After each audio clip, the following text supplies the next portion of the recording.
जय हिंद दोस्तों। कल की वीडियो में हम आपको बताए थे कि राष्ट्रपति का चुनाव किस प्रकार होता है, राष्ट्रपति के चुनाव में कौन कौन भाग लेते हैं, या किस प्रकार चुनाव किया जाता है और एक एमएलए का कितना वोट का वैल्यू होता है, ये सब हम आपको बता दिए थे। इससे पहले आपको हम रिवाइज करा देते हैं कि आपको ट्रिक बताए थे। पकानी कोका दुयोदशम पद से होता है राष्ट्रपति का पद, अवकाश से होता है कार्यकाल वह औपचारिक कार्यपालिका का प्रधान होंगे, जिसको वास्तविक रूप से तो प्रधानमंत्री होते हैं कार्यपालिका का प्रधान, लेकिन औपचारिक रूप से यह राष्ट्रपति को माना जाता है। निर्वाचन 54 में निर्वाचन के बाद बोले थे कि निर्वाचन में कौन कौन सा व्यक्ति भाग लेते हैं। इसमें लोकसभा, राज्यसभा और विधानसभा, विधानमंडल का विधानसभा, विधान परिषद भाग नहीं लेती है क्योंकि यह 2900 राज्य में नहीं है। इस प्रकार कुछ कुछ केंद्र शासित प्रदेश में भी विधानसभा है, जैसे दिल्ली, पांडिचेरी,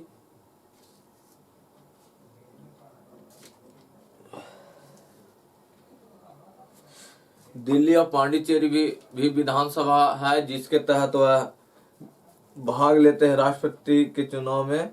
और इस प्रकार आपको कोर्स से बोले थे कि किस प्रकार से कोटा होता है, इसमें किस प्रकार के चुनाव होता है। कोटा में आपको बताए थे कि कुल वोट बटा कुल प्रत्याशी +1 और +1 करके निकाला जाता है। इसमें आपको बताए थे कि राष्ट्रपति का चुनाव एकल संक्रमणीय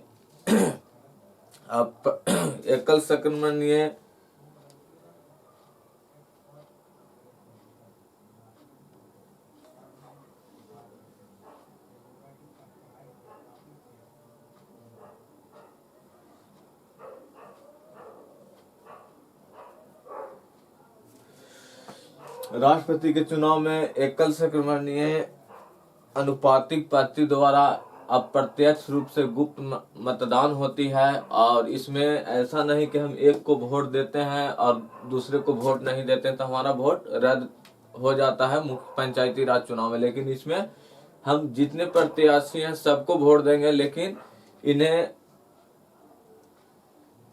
एक दूसरे को पसंद करते हुए कि हमारे लिए यह राष्ट्रपति बढ़िया, इन्हें फर्स्ट नंबर पर रखना चाहते हैं। ये आपको हम पिछले वीडियो में बता दिए हैं। और काल से होता है कार्यकाल। राष्ट्रपति का कार्यकाल कितना होना चाहिए, यह 5 साल का होता है। राष्ट्रपति का कार्यकाल किसी को भी अभी संविधान में देखा जाए तो सभी को 5 साल के लिए चुना जाता है। मुखिया हो, चाहे सरपंच हो, चाहे विधानसभा का विधायक हो या संसद के सांसद हो, या सभी को 5 वर्ष के लिए चुना जाता है। लेकिन राज्यसभा और विधान परिषद में जो होते हैं उनका सदस्य 6-6 वर्ष पर उनका चुनाव होता है। लेकिन इस प्रकार राष्ट्रपति का भी कार्यकाल 5 साल का है। और यदि राष्ट्रपति मृत्यु हो जाए या त्याग पत्र देंगे, उसके बाद जो है राष्ट्रपति द्वारा चुनाव होगा, वह राष्ट्रपति इन कि वह बचे हुए कार्यकाल के लिए आएंगे। वह जब भी आएंगे तो पूरे 5 साल के लिए ही आएंगे, काहे कि यह भारत का सबसे सर्वोच्च पद है। इस कारण से कभी भी राष्ट्रपति की मृत्यु हो जाता है या कुछ भी हो जाए तो उसके बदले जब वह चुनाव होंगे तो उस समय से वह 5 साल रहेंगे। लेकिन बाकी प्रधानमंत्री या मुखिया ये सब का जो भी चुनाव होता है, अगर जिस पर मृत्यु हो जाती है उन लोग के, तो वह बचे हुए कार्यकाल के लिए ही चुनाव की जाती है। और 5 साल का एक चुनाव लड़ा मुखिया, अगर वह 1 साल बीतते के साथ वह मर जाती है तो वह 4 साल के ही लिए वो मुखिया बनेगा। लेकिन राष्ट्रपति में ये नियम नहीं है। राष्ट्रपति का नियम है कि राष्ट्रपति जैसे ही शपथ लेते हैं उस दिन से वह 5 साल तक वह शासन करेंगे। लेकिन उस बीच में 6 महीना बीतते के साथ उनकी मृत्यु हो जाती है तो अगले राष्ट्रपति के चुनाव होगा तो वह पूरे 5 साल के लिए होगा, इन्हें कि वह बचे हुए कार्यकाल के लिए होगा। उसके बाद है 57 में 2 से दोबारा निर्वाचन हो सकते हैं। एक ही राष्ट्रपति 2 बार चुनाव लड़ सकता है। जैसे बिहार का डॉक्टर राजेंद्र प्रसाद, वह 2 बार राष्ट्रपति बन चुके हैं, लेकिन अभी तो वैसा सौभाग्यशाली अभी तक कोई नहीं हुए हैं डॉक्टर राजेंद्र प्रसाद के बाद वह दोबारा राष्ट्रपति हुए। इसके बाद योग्यता की बात करते हैं। ऐसा नहीं कि कोई भी व्यक्ति राष्ट्रपति के चुनाव में खड़ा हो जाएगा।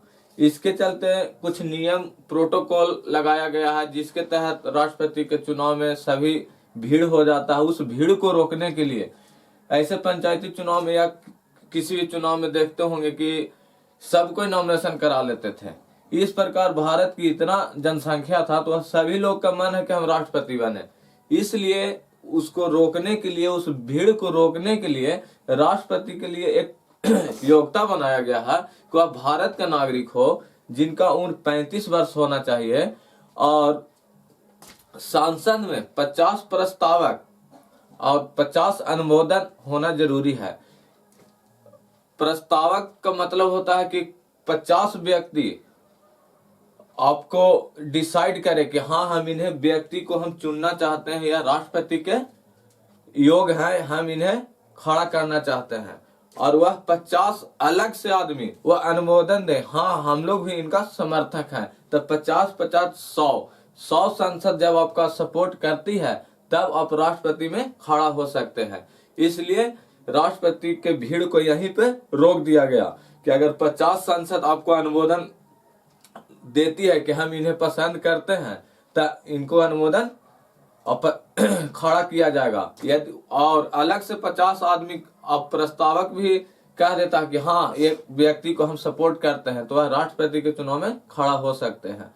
और उसके बाद एक जमानत राशि जमा होता है, वह 15,000 रुपया जमानत राशि RBI जो बैंक है भारत का, भारतीय रिजर्व बैंक, उनके पास जमा कराना पड़ता है। यदि आप वह राशि आप जमा करा सकते हैं तब आप राष्ट्रपति के चुनाव में खड़ा हो सकते थे। तो 15,000 तो सभी व्यक्ति आम पब्लिक के पास भी होता था, तो वह जुगाड़ करा लेते थे। सभी पब्लिक भारत के नागरिक है, वह आसानी से जुगाड़ कर लेते थे। और 35 वर्ष हर व्यक्ति को आयु होता है, तो वह राष्ट्रपति के चुनाव लड़ने योग्य हो जाते थे। लेकिन यही तो बात आ जाता है 50 प्रस्तावक अब 50 अनुमोदन की बात हो जाता है कि 50 सांसद जो जीता हुआ है, अगर वह प्रस्ताव आपको ऊपर लेके जाता है कि हम इस व्यक्ति को अनुमोदन करते हैं कि आप इन्हें खड़ा करें, और 50 अलग से यानी 50-50 100 व्यक्ति अगर आपको सपोर्ट करता है वह इस सांसद, तब आप राष्ट्रपति के चुनाव में लड़ सकते हैं। और इस प्रकार उस भीड़ को रोक दिया गया। और उसके बाद आता है 10 दशा या शर्त। दशा क्या होना चाहिए या शर्त क्या होना चाहिए राष्ट्रपति को? वह पागल दिवालिया नहीं होना चाहिए, नहीं वह पागल होना चाहिए, न वह दिवालिया उसे कहा जाता है कि अपने आय से, जैसे दिवालिया का मतलब है कि हमारे पास 10 रुपया है लेकिन हम 1 लाख कर्जा ले लिए हैं तो हम खुद में दिवालिया बन गए हैं। इस प्रकार सूरत कई लोग भारत में सुने होंगे कि पूंजीपति व्यक्ति थे, उनको दिवालिया निकाल गया। इस प्रकार समझे कि बहुत घाटा हो जाना या बहुत कर्जे में चल जाना, उसी को दिवालिया कहा जाता है। इन्हें कि आप कोई कर्जा वाला व्यक्ति को आप राष्ट्रपति बना दें, वो सबसे पहले गद्दी पर बैठेगा और सबसे पहले अपना कर्जा ही भर देगा संचित निधि से निकालने। संचित निधि वह भारत का वह निधि है जिसको हम लोग कहते हैं लोकाचारी में गोदरेज या तिजोरी। वह भारत का तिजोरी का नाम है संचित निधि। संचित निधि में ही हमारा जो भारत का टैक्स आता है, जितना भी पैसा है और जितना पेमेंट दिया जाता है, वह संचित निधि से ही दिया जाता है।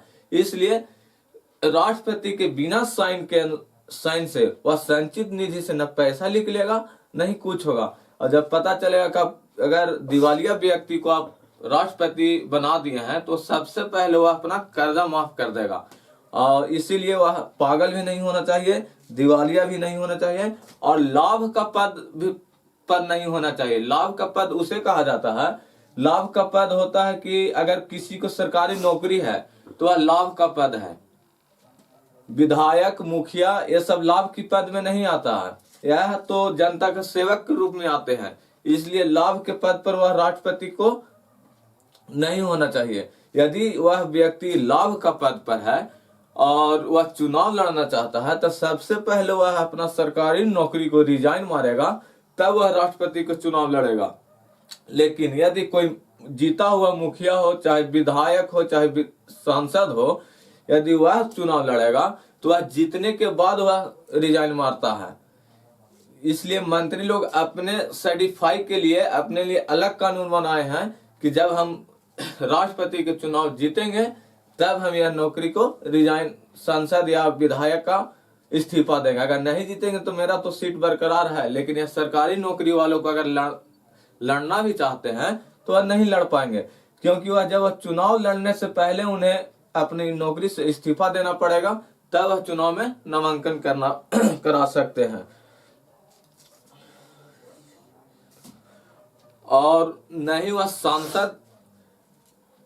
सांसद हो, नहीं वह विधानमंडल का कोई सदस्य हो, वह एक आम पब्लिक के रूप में उसे सब जीते हुए कैंडिडेट कहते ही ना कि सांसद के वह बने हुए वह खड़ा हो गए तो उन्हें नहीं। इस तरह से यह सब शर्त के रूप में दिया गया है। और शर्त ये भी है कि यदि पूरे वोट के 1/6 भाग आप वोट नहीं लाते हैं तो आपका जमानत राशि जब्त हो जाएगा। जमानत राशि उसे कहा जाता है कि जो आप 15,000 रुपये जो चुनाव लड़ने से पहले आप आरबीआई के पास जमा करवाए थे, वह अगर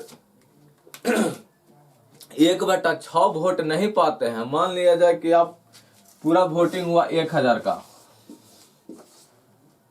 1,000 का वोटिंग हुआ और इस 100 मान लेते हैं और इसको हम 6 से भाग करेंगे, 6 कम 6,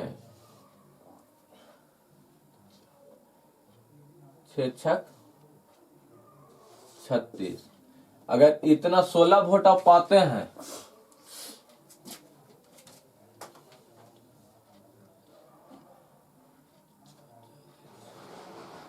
सोलह 100 वोट में से आपको 16 वोट अगर कोई व्यक्ति पा लेता है अब कुल वोटिंग में से, तो उन्हें जमानत राशि जब्त नहीं होगा। अगर इससे कम आपको होगा तो आपको जमानत राशि जो 15,000 रुपया आप जमा किए हैं,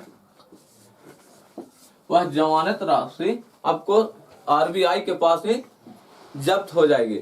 यह राजनीतिक दृष्टि से बहुत ही जो कहा जाता है कि बेइज्जती का प्रतीक है। इसी प्रकार बिहार का एक चुनाव हो रहा था जहां पे लालू यादव ने बोले थे कि उपचुनाव हो रहा था। उपचुनाव उसे कहा जाता है कि जब पूरा विधानसभा का चुनाव हो और बीच में कोई विधानसभा का कोई कैंडिडेट डेट कर जाता है, जब उस एक सिंगल व्यक्ति को लिए चुनाव किया जाता है, उसे उपचुनाव कहा जाता है। उसी बीच में यह कांग्रेस का सीट एक खाली थी, उसी सीट पर एक आरजेडी का भी सीट खाली था। उस पर लालू यादव ने स्टेटमेंट दिया था कि कांग्रेस या बिहार में चुनाव लड़ रहा है उनको तो जमानत राशि ही जब्त हो जाएगा। और शायद तो यह लिखा था कि आरजेडी विजय पाया था और कांग्रेस वाली पार्टी को जमानत जब्त हो गई थी। इसी को कहा जाता है जमानत जब्त। अभी भी टीवी या राजनीतिक अथी पर देखिएगा तो वह नेता लोग यह शब्द को यूज करते हैं कि आपका जमानत राशि जब्त हो जाएगा। यह जमानत राशि कुछ नहीं है, एक बेइज्जती का प्रतीक आता है, इसलिए शर्त में इसे जमानत राशि दिया गया है। और 60 में शपथ, अगर मान लिया राष्ट्रपति जीत गए तो हमें शपथ कौन दिलाएगा? इसके लिए सर्वोच्च न्यायालय के न्यायाधीश जो होता है वह राष्ट्रपति को शपथ दिलाएगा। अगर राष्ट्रपति को चुनाव जीते और सर्वोच्च न्यायालय के न्यायाधीश नहीं है तो 33 में से जो सीनियर होगा वह राष्ट्रपति को शपथ दिलाएगा। ऐसा नहीं है कि कोई नहीं होगा, इसलिए राष्ट्रपति को जो भी शपथ दिलाने का काल है, जो क्रिया जो शपथ दिलाएगा वह सर्वोच्च न्यायालय के न्यायाधीश ही इन्हें शपथ दिलाएंगे। और 61 से है माह से होता है महाभियोग। अगर मान लिया राष्ट्रपति पद पर चढ़ गए और उल्टा सीधा काम करना चालू किए कि भारत का राजधानी अब पाकिस्तान में चला जाएगा, चाहे अनेक प्रकार के बिल संशोधन किए कि भारत की एक खंड हम इधर करना चाहते हैं, वो करना चाहते हैं। तो इस प्रकार राष्ट्रपति को हटाने के लिए, अपने गद्दी पर से हटाने के लिए भी एक अनुच्छेद 61 को बनाया गया। इसे कहा जाता है महाभियोग। महाभियोग में होता है कि जब राष्ट्रपति पर महाभियोग लागू होता है तो वह राज्यसभा से हो या लोकसभा से हो। संसद के दो कैमरा है, एक लोकसभा और एक राज्यसभा। अगर जब इन्हें हटाना होगा